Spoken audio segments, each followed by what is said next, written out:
I never imagined the worst day of my life would begin with a simple, innocent phone call. It was just a quiet morning, the kind where the sun barely filtered through the thin curtains of our kitchen window, casting pale, cold light on the chipped linoleum floor. The house was still mostly silent, save for the hum of the old refrigerator and the occasional creak of settling wood. Miguel was sitting at the table, sipping his black coffee, when the phone rang. It was an ordinary sound, nothing unusual, but when he answered, everything changed, and in ways I could never have prepared for. I watched him from across the room, his hand gripping the receiver tighter than usual, knuckles paling. There was a tremor in his voice I had never heard before as he spoke in low, urgent tones to whoever was on the line. A cold knot began to tighten in my stomach, growing heavier with every second. Something about the way his eyes darted to me, wide, frantic, almost pleading, made me want to stand up, to reach out and ask what was wrong. But the fear creeping into the air stopped me.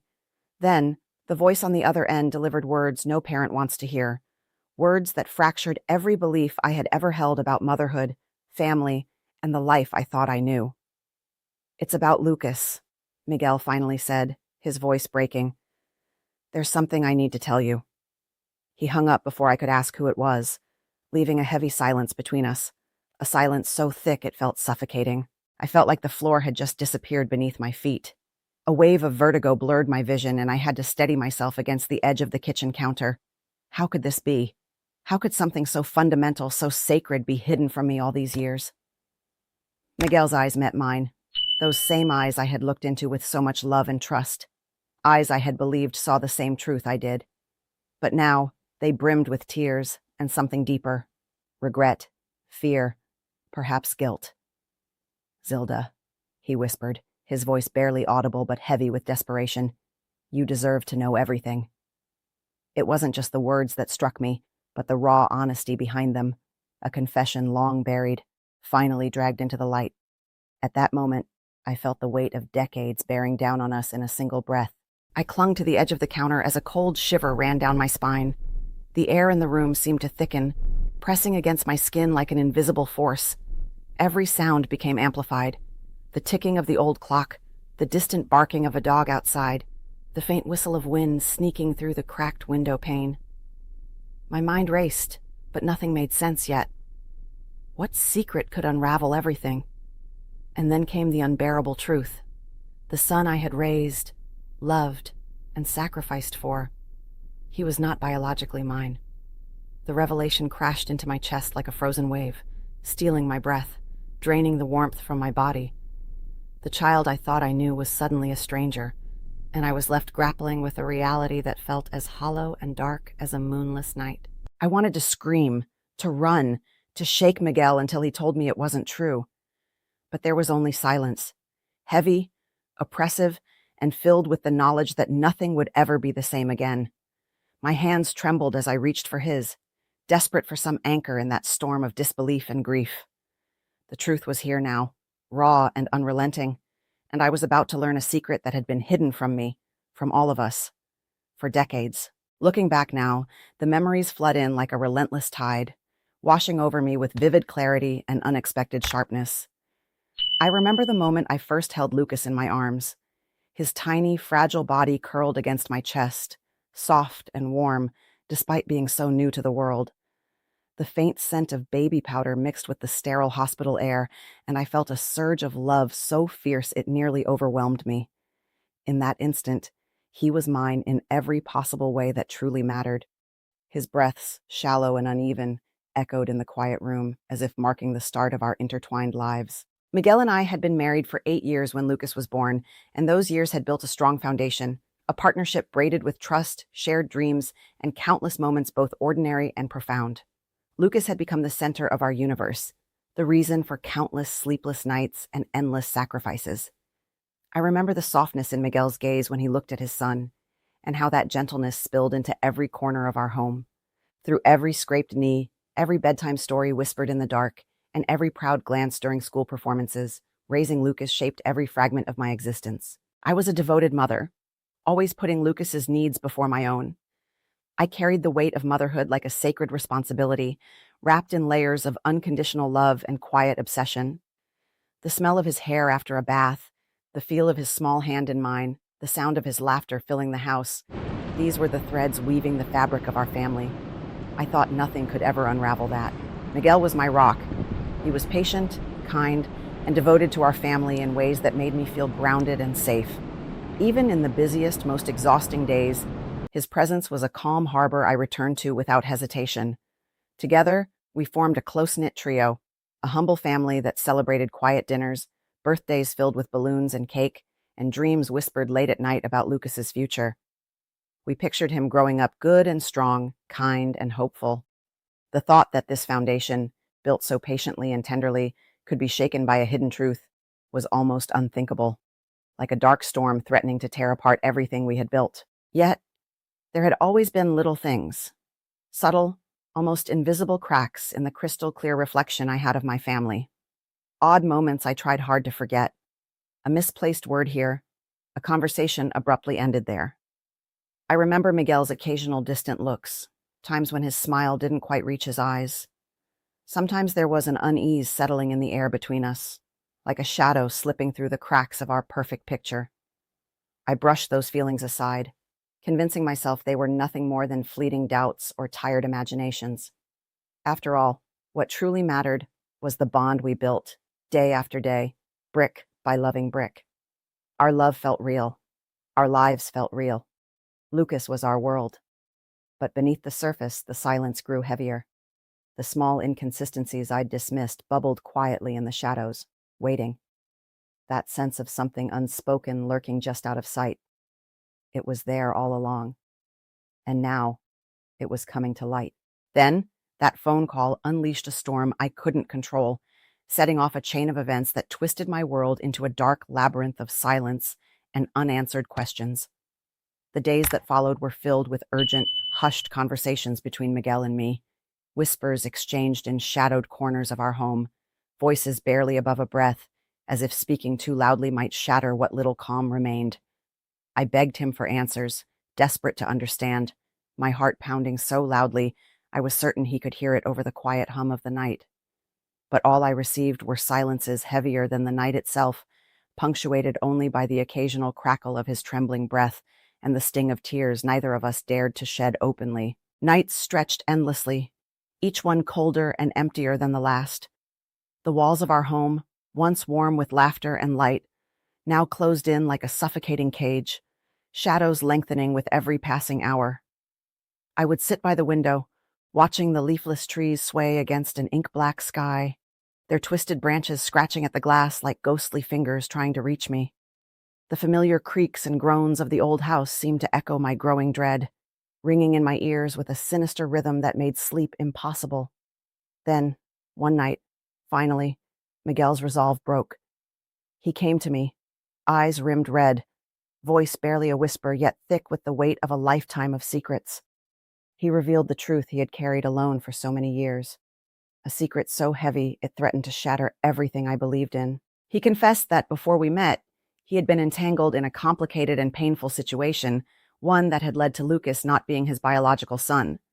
The words hit me like a jagged shard of glass, slicing through the fragile fabric of my reality.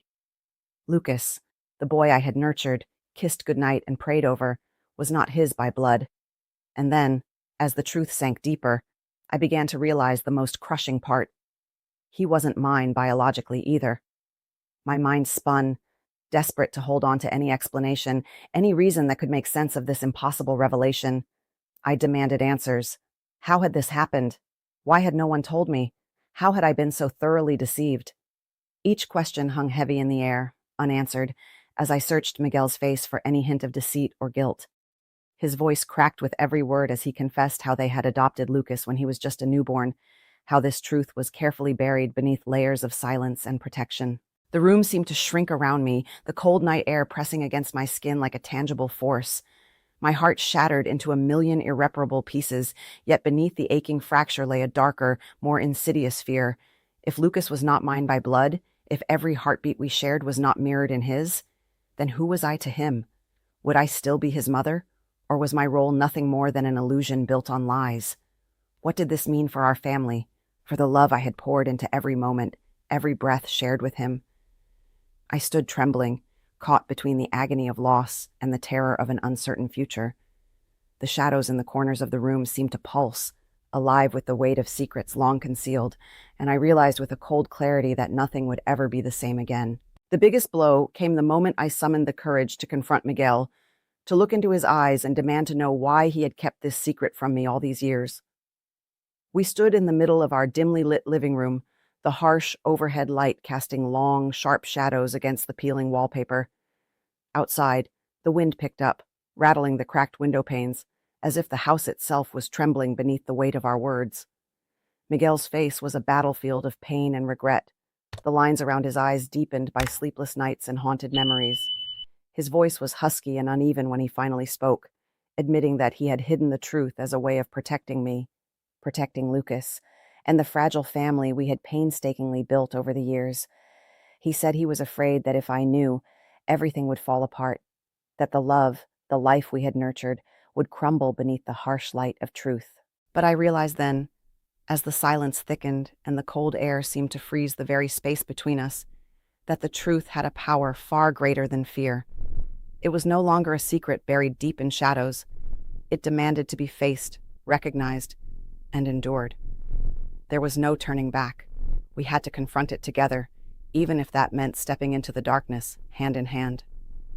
As I stared at Miguel, the flood of emotions overwhelmed me. Betrayal, confusion, and a deep ache that felt like it was clawing at the walls of my heart. Yet amidst the storm, something profound settled within me. I understood, painfully but clearly, that the truth didn't erase the sleepless nights when I had watched over Lucas as he fought fevers. It didn't erase the birthdays filled with candles and laughter, the scraped knees kissed and bandaged, or the countless times I held him close in the dark to soothe nightmares. In that fragile silence, I saw Lucas for what he truly was, my child.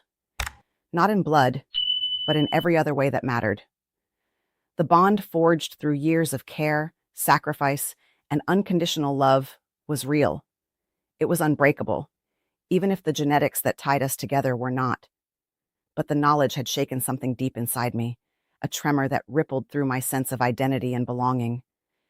It forced me to question everything I thought I knew about family, about motherhood, and about what it means to truly belong. Family wasn't framed only by biology. It was a tapestry woven from shared moments, trust, and enduring love. The seed of that truth took root in my heart that night, fragile yet resilient. We sat down together on the worn couch, the room heavy with the weight of what had been revealed. The silence between us was not comfortable, but it was necessary.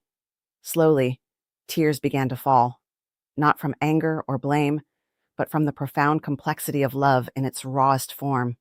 We wept for the years lost to secrets, for the fear and heartbreak, and for the fragile hope that remained. Our tears mingled, a quiet testament to resilience and acceptance. We faced the fractured pieces of our family, each fragment laden with pain, but also with the possibility of healing. In that moment, beneath the cold, unyielding light, I understood that love shaped not just by joy, but by truth carried us through. Together, we would rebuild, no matter the cost. It's been years since that phone call tore through the quiet fabric of my life, unraveling everything I thought I knew. The morning air was thick with silence when the truth was finally placed before me like a cold, unyielding stone. I raised a child that wasn't biologically mine, and yet, in the time since, I've come to understand something profound. Blood is not the core of motherhood. Love is. Lucas still carries my heartbeat in his every smile, the sound of his laughter woven into the walls of this old house like a song I can never forget. The bond we forged over endless nights, cuddled close during storms, the whispered dreams we shared in the dark, the lessons I taught him with trembling hands and fierce hope, none of that is erased by biology. Those memories remain carved into my soul, sharp and real. Even in the quiet moments when the wind howls softly outside and the house creaks with age, I feel him close, as much a part of me now as my own breath. Miguel and I have navigated the fragile path from heartbreak to healing, and in the aftermath of honesty, our relationship stands stronger, tempered by the truth. There were days, too many to count, when the weight of the secret seemed unbearable, but embracing that truth, painful as it was, became our lifeline. It holds a strange kind of power, this brutal honesty, one that doesn't break, but frees you. It strips away the illusions until only what is real remains, raw and undeniable. If there's one thing I want anyone listening to understand, it's this. Being a mother is never about DNA. It's about the sleepless nights spent praying for your child's safety, the sacrifices that go unnoticed but live in the marrow of your bones, and above all, that unwavering love that remains steadfast even when shadows fall across your heart. Motherhood is forged in devotion, in standing guard through every fear, every tear, every moment when the world feels too heavy for tiny shoulders. I still remember the lingering scent of Lucas's hair after bath time, the way his small fingers once wrapped around mine as he looked up at me with innocence and trust. Those moments were never about biology. They were about belonging, about a love so fierce it defied explanation. That love, more than anything else, defines what it means to be a mother. No matter what truths have come to light, no matter the secrets that once threatened to fracture us, I am his mother. That will never change. The love I carry for Lucas is a quiet, steady fire, a light in the darkest night, a promise I will keep until my last breath. And in that love, I have found a strength I did not know I possessed, a resilience born from the deepest bonds, one that no secret can sever.